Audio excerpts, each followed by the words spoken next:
Ej ti, zakaj pa ne pišeš? Ja, profesor, če me pa roka boli.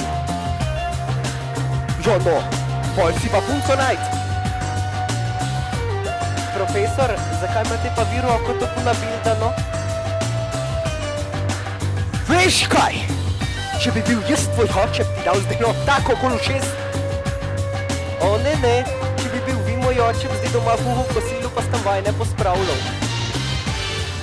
Sploh ni čudno, da skoraj nihče več ne zna slovenščine.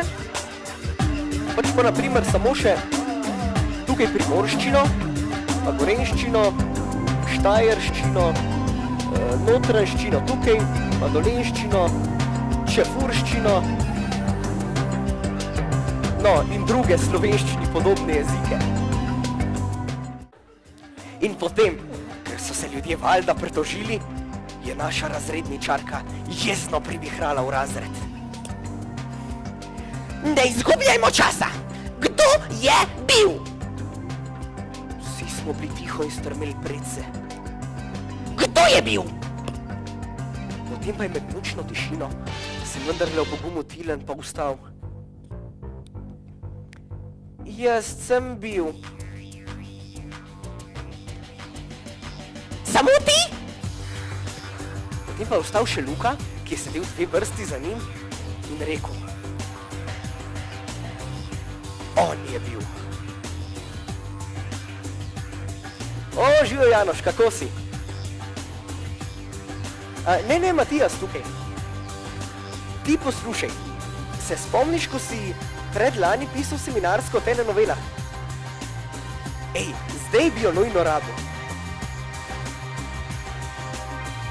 Kako, zakaj?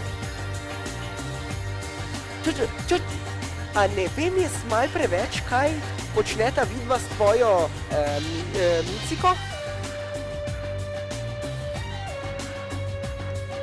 Jo, seveda sva prijatelja. Jo, si zato te pa kličema, ne? Ja. A zdaj? Ej, ni problema. Čez 5 minut sem lahko pri tebi. Ja? Ok, zdaj. Kaj? A če opet spremenil? Jo, normalno, da bom spremenil, no? Se ne moremo dati tvoje seminarske, no, lepo te prosim. Ja, ok. Ej, čez 5 minut sem jaz pri tebi. Smer? Ok, ale, živijo. Ja, seveda bom spremenil.